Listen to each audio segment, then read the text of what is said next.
Stop trying to kidnap my Messiah. Okay, I'm fine if the Muslims would like to adopt Yeshua, to take Yeshua in as their own, but don't try to skew him into a pro-Palestinian, anti-Semitic piece of propaganda. I mean, that's what the Pope is doing with this whole baby Jesus in a manger wrapped with a keffiyeh. I mean, the buzzword about cultural appropriation is all over the place now, and the real irony in all this is that the keffiyeh is actually a culturally appropriated item from colonization of the Arab Islamization of the Middle East. Because it was used by the indigenous people in the Mesopotamian area. Which includes the long time Jewish ago. people. So it's actually the Jewish people wore keffiyehs long before it became a symbol of resistance in the 1960s. We're not going to sit here and Anyway, lay all that out. Do your own homework. This is what we've seen in what maybe it's true, maybe it's not. Let's not make that the whole point here. The whole the point point is that it has become a symbol of pro-Palestinian propaganda and support, and to be using it to wrap Yeshua in is not just basically sacrilege, because it's an icon of Muslim colonization and conquest. I mean, it just which is that's not Yeshua, that's not Jesus.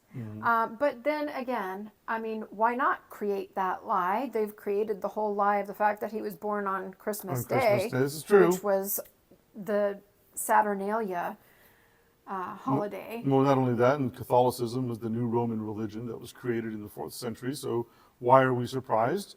Right? One of the leading causes of Manifest Destiny, which was written by the Catholic Church, which justified the conquest and colonization of the world. So should we really be surprised that the Catholic Church, the Roman Catholic Church, which colonized and crusaded all over the Jewish people, killing them and burning down their synagogues, should we really be surprised that they're partnering up with the colonialization capital of ethnicities? Actually, it's not really an ethnicity. It's one colonizing religion teaming up with another colonizing religion. And that's what it is. It's not a people group as far as ethnicity goes, because you can be Roman Catholic and from any culture, and you can be Muslim from any culture and any race. So what we're looking at are demonic cults. Yes, I called Catholicism a demonic cult, and I called Islam, I call it a demonic cult. They are death cults.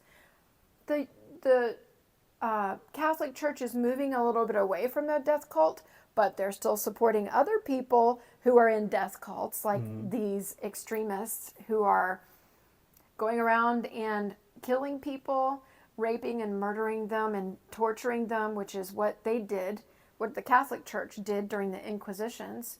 So they're just Crusades, like the same cheering thing. somebody else on while they do it. So should we be surprised that Spain is in support No. of all this stuff? Everybody's like, oh, Spain, España is supporting the Palestinians. Oh, España, what?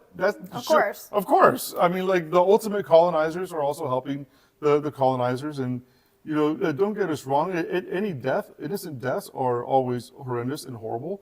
But what is happening here with the retwisting of history or the rewriting of history, what the Pope did is called anachronistic, right? Which means you're taking something from one time period and you're inserting it into another time period, and it doesn't fit. It doesn't fit because there's those of us out there who know history, we know the truth, we know that there was no such thing as Syria Palestina when Yeshua was born. It was called Judea. The Romans have hundreds and hundreds and hundreds and hundreds and hundreds of records, maps of their conquest of Judea. They were so happy about it, they printed coins that we held in our hands, coins that commemorated the conquest of Judea.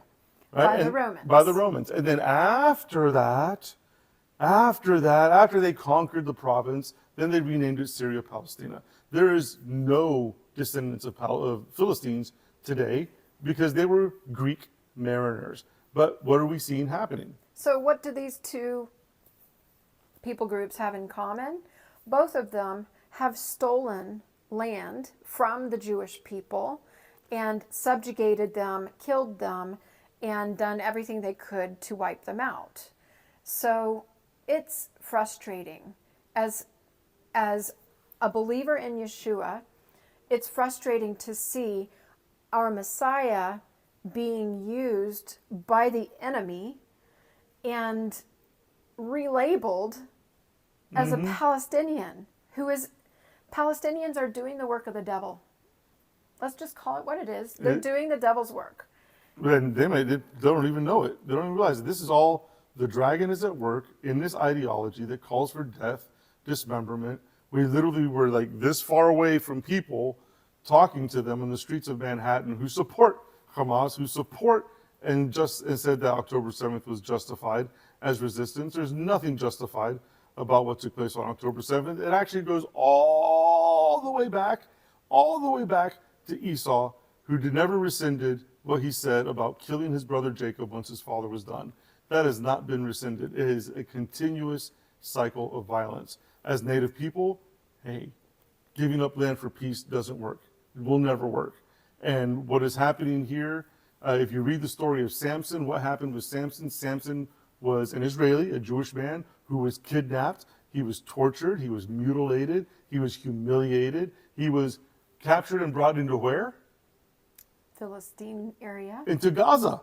He was literally captured and brought into Gaza, right? And not only that, but it happened during the time where the Gazans of that time were having a celebration. And if you look at that word in the Hebrew Bible, it says it was a time of simchat, a time of joy for the Philistines.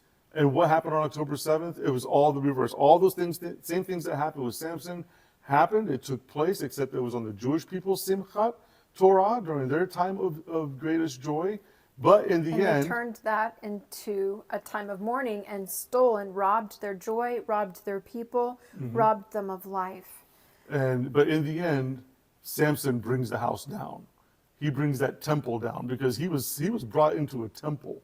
Those were the columns that he was tied at. And let me just say this: Samson did not live a perfect life. He was not morally a person who you could pattern your life after and deem that they were idyllic in the way of their ethics and morality, his ethics and morality.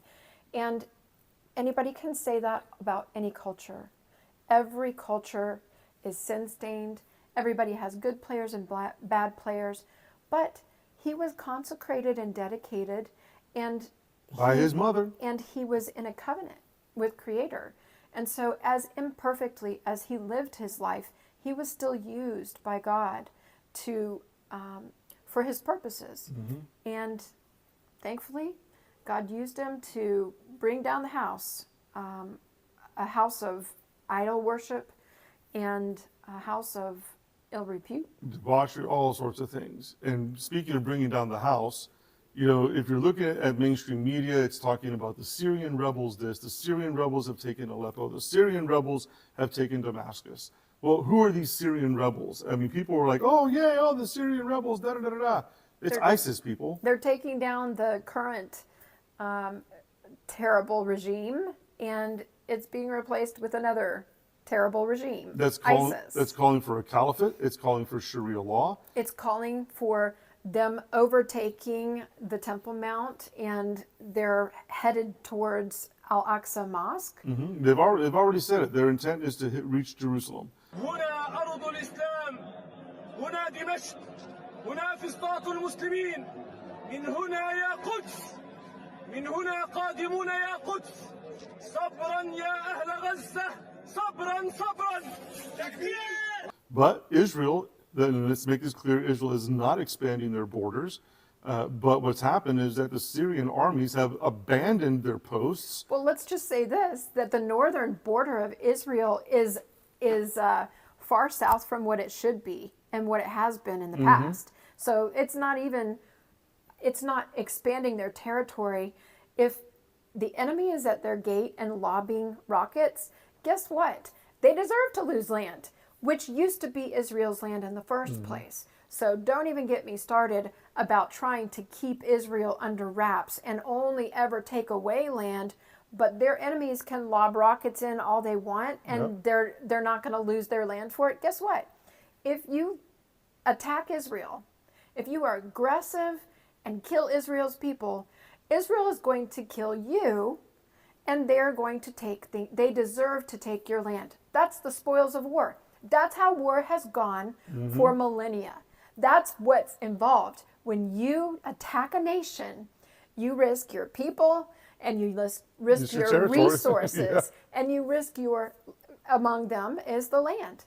So before you go deciding you want to kill, rape, and plunder another land, you better realize it's going to get taken from you if you lose. And that's exactly what Israel's done. It's a defensive measure, because before, Assad's army was the one that was manning those bases. Now there is no buffer between these ISIS militants and the state of Israel. I hope the listeners are as attentive as you, my little sassy frass. There were times when Israel did expand her borders, and that was only at the instruction of Israel's God. And so that's what happens. That's like what I said. When you have people who are doing terrible things to innocent people around you and attacking you, then that's what you risk, is losing your land.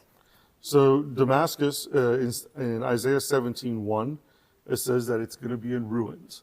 Now, we've taught on this before, years back, somewhere in our archives, where we talked about watch Damascus. This is a prophetic test. flag. This is a litmus test. Watch for Damascus, because Damascus is one of the oldest cities in Mesopotamia, thousands of years old, constant civilization that's been there.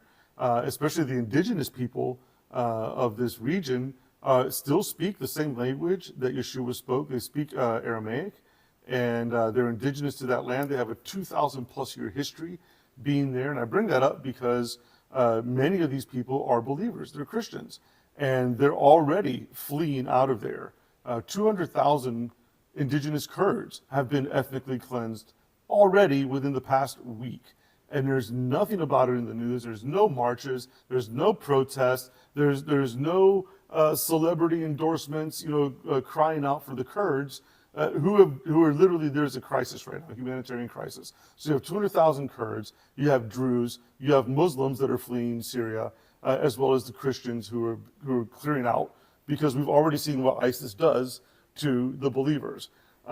Thankfully, Israel is saying, hey, we'll work with you. We'll help you, to the Druze, the Kurds, the Christians, and the Muslims. Wow, that sounds like such an apartheid state, doesn't it? To extend their arms in peace to all these other people groups. Well, part of that litmus test, and we said it before, was Damascus will be in ruins. We've seen it happen in cycles and cycles. The last part was the Syrian civil war. We saw Damascus in ruins, and we're like, okay, we got to watch this, but it's not completely destroyed yet. It's not completely, according to the Hebrew word, mapalah, which doesn't just mean in ruins. It literally means a military takeover. When Damascus is militarily taken over and in ruins, and that's exactly what's happened for the first time in 2,000 years, that Christians have been living in that region are fearing for their life, and all the indigenous people there. But now that this regime fell, you have a new regime, and that is exactly how Damascus has fallen. All of Damascus has fallen by military conquest. And interestingly enough, the root of that word is Nephal, which is where we get Nephilim. Now that goes into a whole other rabbit trail that we're not going to get into, right? But just as in the days of Noah, right, there's a rise of the Nephilim. There's a rise of the fallen. And we're seeing it playing out prophetically in these times that we're living in. It was known, this will be the last thing that I say on that, historically, when this was written historically in Scripture, Isaiah, during the time of Isaiah, this word was specifically used, and it had two connotations. One was, like I mentioned before, military takeover, warfare. The other one was judgment from the Creator. All right, so both go hand in hand. It can be a judgment, and it can be a takeover, or it can be both. So we need to be watching what's happening, because what they want to do is create a caliphate state, and the last thing that Israel needs is another Taliban-run country on their border. And when you look at, it's interesting you're talking about that rise of the fallen. Well, what do you see when you hear in, where was it in Isaiah? I think it's 40 verse 14, but I'm not sure, don't quote me. It is written.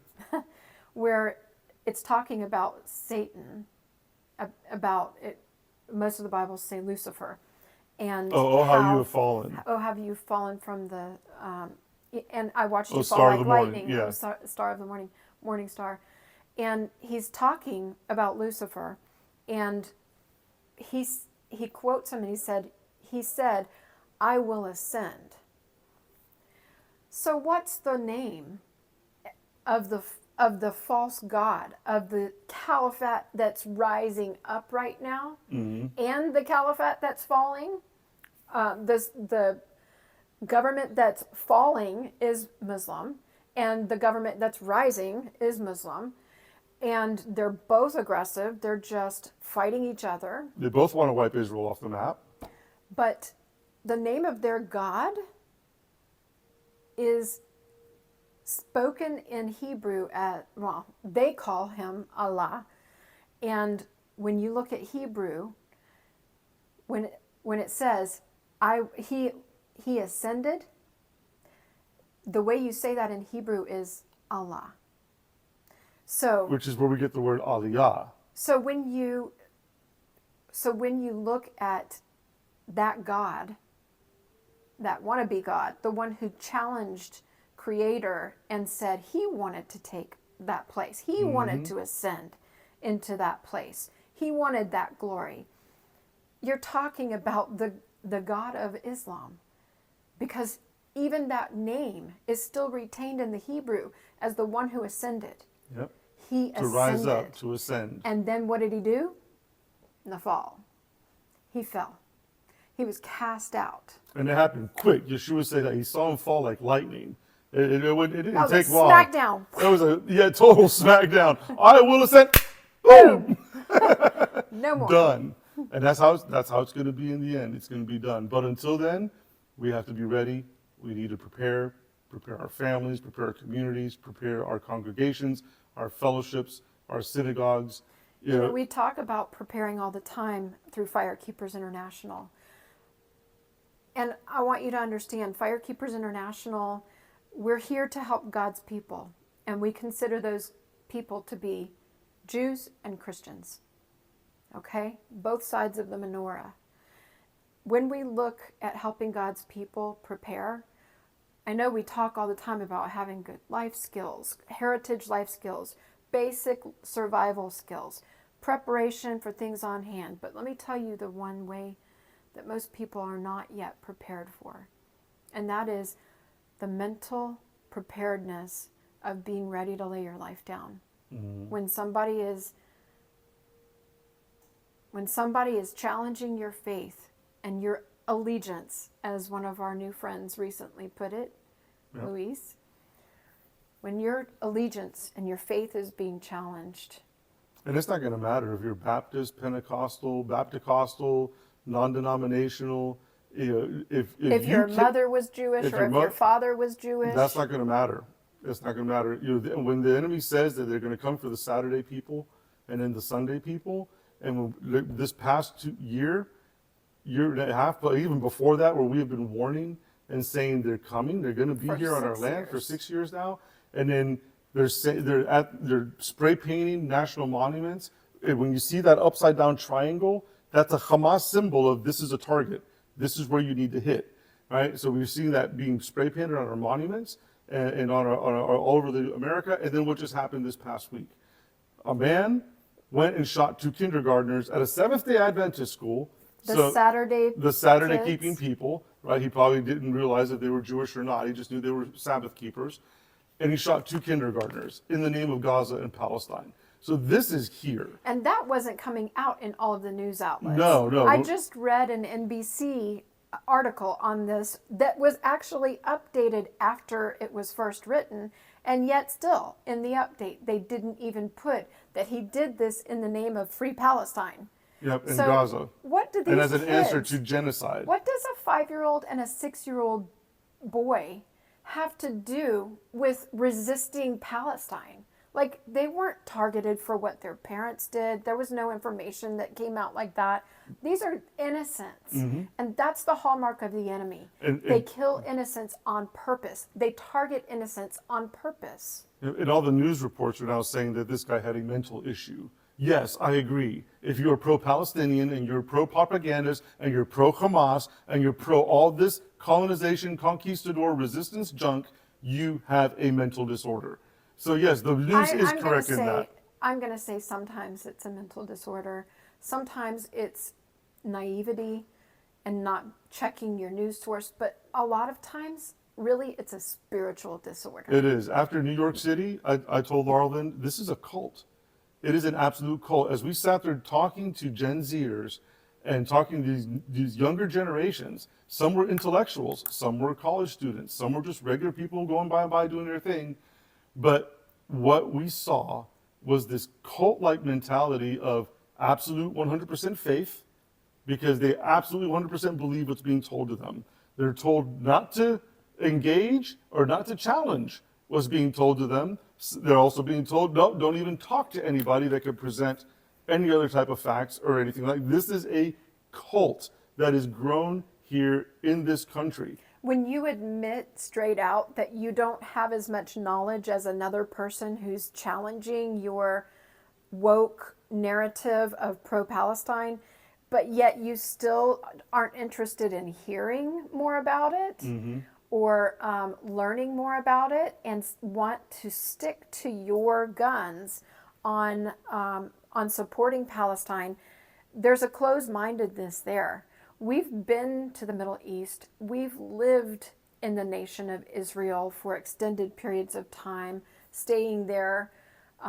We have interacted with Jewish people, Muslim people, Druze, Palestinians, Bedouins, all of them. And when she says it's spiritual, there was always a moment when we would see the eyes glaze over, and or then, the demon rise up. and then it was like a parrot, just spewing the same programmed responses.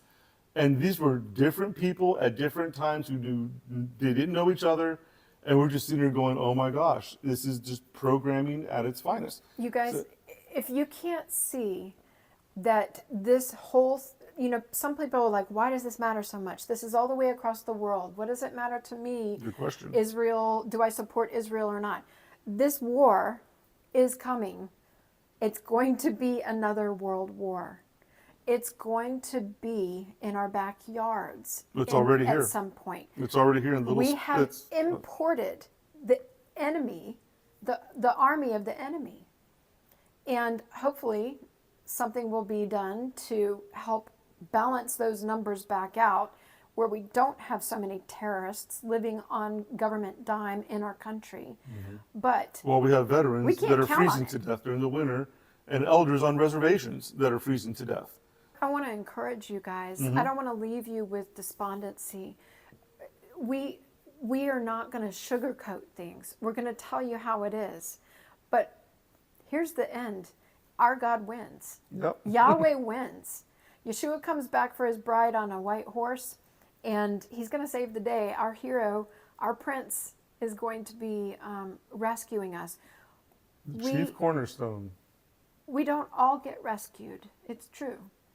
Some of us get the honor of proving our loyalty to Creator in a way that's beautiful and solid. We get to do what Yeshua did, which was to lay down his life. And here's the difference between the martyrs of our world and the martyrs of theirs. Their martyrs are going in, laying down their lives for their cause and killing people.